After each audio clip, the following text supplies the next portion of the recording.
فَاذْكُرُونِي اذْكُرْكُم، رب پاک کا پاک کلام کہ تم مجھے یاد کرو میں تمہیں یاد کروں گا۔ سامعین، یہ بڑا خوبصورت اور فیصلہ کن کلام ہے اللہ تعالیٰ کا، اور بڑا سیدھا سیدھا مفہوم ہے کہ جو شخص اللہ کو یاد کرتا ہے اللہ اسے یاد کرتا ہے، اور جس کو اللہ یاد کرے یہ کیسے ممکن ہو سکتا ہے کہ اسے اللہ کی مخلوق یاد نہ کرے۔ اب انہوں نے اپنی ساری زندگی رب کو یاد رکھا، رب نے ان کے ذکر کو قیامت تک کے لیے زندہ فرما دیا۔ آج بھی ہم اسی ایک اللہ کی بندی جو اس کی ذاکرہ تھی اس کا ذکر کرتے ہیں کہ جس نے اپنی پوری زندگی، جس کا پیدا ہونا بھی ایک کرامت تھی، جس کی شخصیت کی کرامتیں اس کی پیدائش سے ظاہر ہونا شروع ہو گئی۔ آپ کا نام انتہائی متقی، پرہیزگار، عفیفہ، منزہ حضرت رابعہ بصری علیہ الرحمہ، آپ کے بارے میں شیخ فرید الدین عطار رحمۃ اللہ علیہ تعالیٰ نے ایک بڑی خوبصورت بات لکھی ہے اپنی کتاب میں۔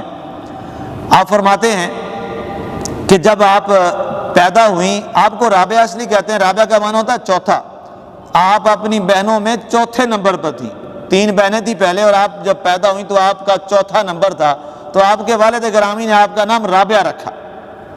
جب آپ پیدا ہوئیں تو گھر میں فاقوں کا عالم یہ ہے کہ گھر میں ناپ میں ڈالنے کے لیے تیل بھی نہیں ہے، اور چراغ کو روشن کرنے کے لیے تیل بھی موجود نہیں ہے۔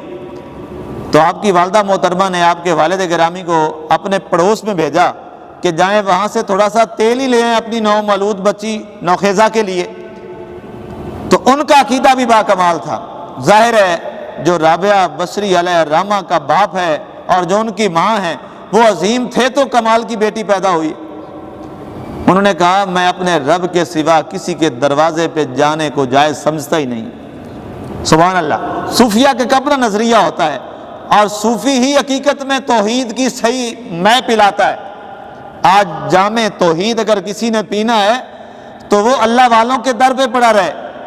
شیخ عبد القادر جیلانی بغدادی رحمۃ اللہ علیہ تعالیٰ کی بڑی خوبصورت بات جو الفتح الربانی میں موجود ہے، جب آپ کا وصال ہونے لگا تو آپ کے صاحبزادگان وہاں موجود تھے، خلفاء موجود تھے، تو وہ فرماتے ہیں، عبد الرزاق رحمۃ اللہ علیہ فرماتے ہیں کہ آپ کا جو وقت وصال آخری جملہ تھا وہ یہ تھا، علیکم بالتوحید، علیکم بالتوحید، علیکم بالتوحید، کہ تمہارے اوپر توحید ضروری ہے، توحید ضروری ہے، توحید کو اپنے لیے لازم بنا لو۔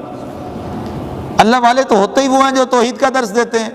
آج نہ جانے لوگوں نے کہاں پر یہ الزام لگا دیے کہ یہ جناب اللہ والے جو ہیں ان کو توحید کا پتہ ہی نہیں ہے۔ ارے بھائی، توحید کے جام اگر کسی نے پلائے ہیں تو وہ اللہ والوں نے ہی پلائے ہیں۔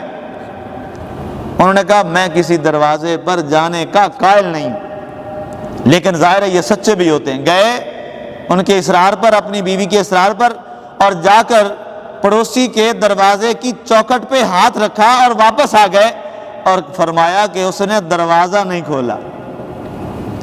یہ بات کر کے خاموش ہو گئے، لیکن پریشانی تھی۔ اسی پریشانی میں جب سو گئے، مقدر اور نصیب جاگ گئے۔ سرکار خواب میں تشریف لائے، سرکار نے فرمایا جاؤ والی مصر سے یہ کہو، بصرہ سے یہ کہو، بصرہ کا جو والی ہے، کہ تم مجھ پر روزانہ 100 مرتبہ درود پڑھتے تھے اور شب جمعہ میں مجھ پر 400 مرتبہ درود پڑھتے تھے، آج تم نے مجھ پر درود نہیں پڑھا۔ سرکار فرماتے ہیں اس کا کفارہ یہ کہ مجھے 400 درہم تم کفارے کے طور پہ ادا کرو۔ آپ صبح اٹھے، آپ نے وہ تحریر لکھی اور ایک قاصد کے ذریعے اس تک پہنچائی۔ وہ حیران ہو گیا، اس نے کہا واقعی میں آج شب جمعہ میں 400 مرتبہ درود پڑھنا بھول گیا تھا۔ اس نے 400 درہم اور کئی اور اشرفیاں وہ آپ کو بھجوائیں، اور آپ کے دیدار کے لیے آپ کے گھر پہ، آپ کی دہلیز پہ آیا اور کہا کہ میں بصرہ کا والی ہوں لیکن آج کے بعد آپ کا خادم ہوں، اس لیے کہ سرکار نے آپ کو اپنے دیدار سے بہرہ ور فرما دیا۔